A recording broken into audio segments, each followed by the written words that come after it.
This year, University of Missouri Extension and Cooperative Extension Services throughout the United States celebrate the 100th anniversary of Extension. As a century of service is a significant milestone, it seems appropriate that we pause and reflect on where the journey began and where we are going. While many tend to think of MU Extension as local, it should be understood that MU Extension is an integral part of the National Land Grant System. This is a unique system that extends the research-based knowledge and resources of each state's land grant university into communities across their respective states. Put simply, the mission of MU Extension is to serve Missouri and its residents as they strive to improve and transform their lives. Extension does this by tapping into the research-based knowledge and problem-solving resources of the University of Missouri and creating programs that meet a wide range of needs throughout the state. In the age of the internet, when anyone can put forth answers, this is an important point to understand. Extension creates programs, unbiased research programs, that meet the wide range of needs of our citizens. This is what sets our programs apart. Contrary to what some may think, all colleges and universities are not the same. Land-grant universities have a distinct purpose established by the United States Congress, and Extension is the local community connection to this unique university concept. In Missouri, MU Extension brings the University of Missouri's resources to all 114 counties in the state. No other university in Missouri has this level of local commitment and reach. A mere mention of MU Extension can bring to mind many different mental images that are likely tied to where Extension entered one's life. For youth, though it's clearly the 4-H experience, the images may be varied as they reflect the breadth of activities offered by 4-H programs, clubs, camps, contests, science projects, and leadership. In a school setting, images might also include nutritional themes that reflect information delivered in programming and classes for both children and adults. Fire, police, or nursing professionals might describe Extension as a source for professional enrichment and development. Others may think of Extension as a trusted resource for business counseling and financial information. Generations of Missouri farmers, landowners, and gardeners may picture Extension in terms of productive plant growth and land management that provides beauty, food, and natural resource production. MU Extension's programs offer mental images and experiences that span a wide number of disciplines. With a constant emphasis on local presence, Extension has come a long way in the past century. And because Extension programming has always delivered solutions based on current research-based university knowledge, Extension will continue to advance. The Extension you know rides on the shoulders of visionary people who dared to dream in the era of the horse and buggy. Seeing education as a key to a brighter future, they created this unique system that many nations strive to imitate today. There were 3 congressional acts that brought the concept's promise to life and refined it. The Morrill Acts of 1862 and 1890 created land-grant universities to meet the needs of the public at a time when education of any type was accessible only to the privileged few. The Hatch Act of 1887 created agricultural experiment stations for the land-grant universities. And the Smith-Lever Act of 1914 created Cooperative Extension, an educational service that draws upon the research-based knowledge of land-grant universities for the good of all.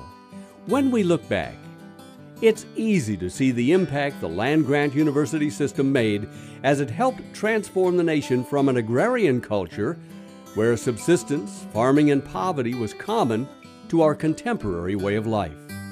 But what is even more astounding is that in the late 1840s, when formal elementary schooling was not the norm, there were people with the foresight and vision to look forward and push for what would become the land-grant university system. The concept of publicly funded agricultural and technical education institutions first came to national attention in the late 1840s and was debated throughout the 1850s.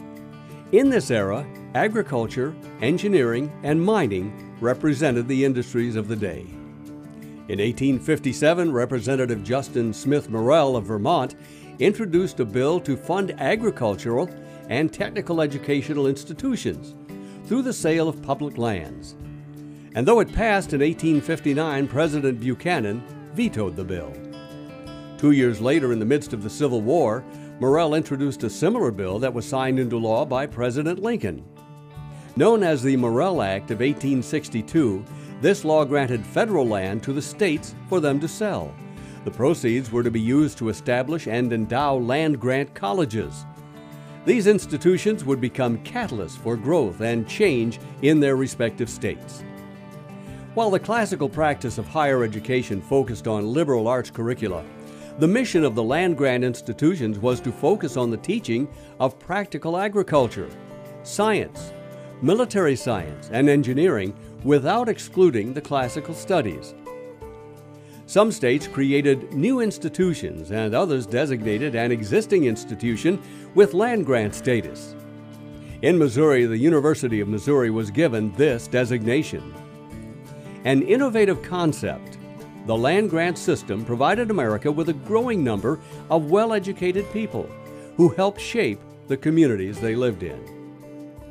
In 1887, the Hatch Act was passed. This created agricultural experiment stations for the land-grant universities and was a logical next step, as agriculture was the focus of most American activity in the late 1800s. The Ag Experiment Stations conducted research in agriculture, forestry, animal science, and natural resources. Increasing farm productivity was critical for a developing nation and played an important role in America taking its place in an emerging industrial world. With the success of the Morrell and Hatch Acts, leaders recognized the value of research-based information in the hands of the many. In support of this idea, the Smith-Lever Act was passed in 1914. With this act, Congress directed the land-grant universities and the U.S. Department of Agriculture to work together to establish a new program to provide for both the practical and liberal higher education of all Americans.